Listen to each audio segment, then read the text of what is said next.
बिच जो भन जलदा जण चपल ज्वाला बलदे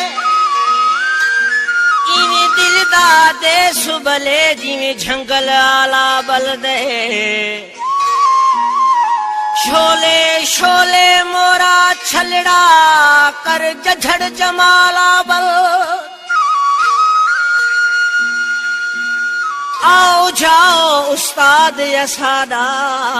सारा अटाला बल दे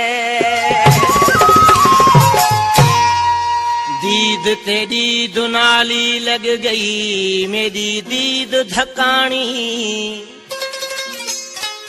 पल पल तड़पे वल वल कूके हुण दिल दर्दाहानी पल पल तड़पे वल वल कूके हुण दिल दर्दाहानी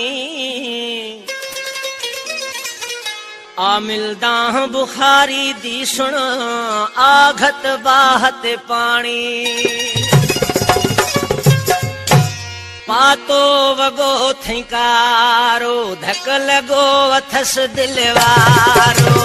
पातो वगो थिकारो धक लगो अथस दिलवारो हैया हिते दिदेनी तोले सिके विचारो पातो वगो थिकारो धक लगो अथस दिलवारो पातो वगो थिकारो धक लगो अथस दिलवारो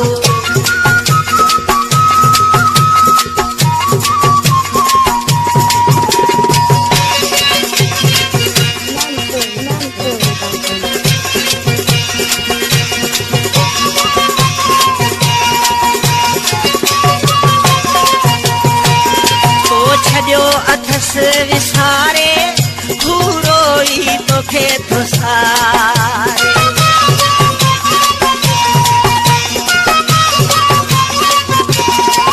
ओ छॾियो अथस विसारे घूरोई तोखे थुसारे नीहड़ा वसाए अखियुनि मां यादि कंदे हू प्यारो पातो वॻो थिकारो धक लगो अथस दिलवारो हे पातो वॻो थिकारो धक लगो अथस दिलवारो हैया सफ़ा जी देवी तोले सिके विचारो पातो वॻो थिकारो धक लगो अथस दिलवारो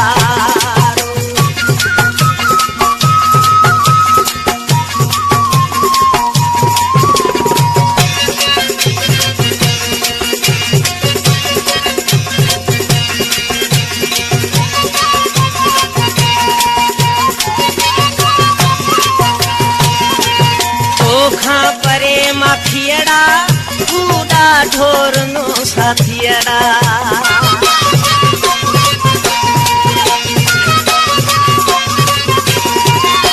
ये तो खां परे माखियड़ा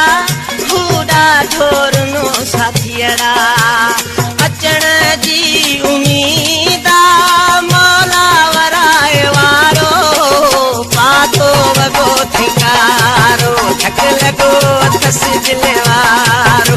ये पातो वॻो थिकारो धक लगो अथस दिलवारो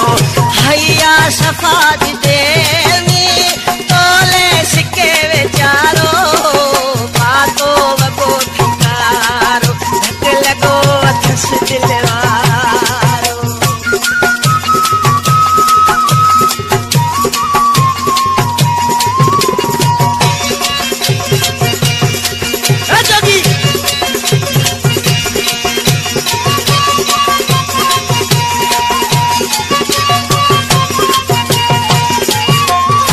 शहानी शायर सां रब साईं कंदो सणाई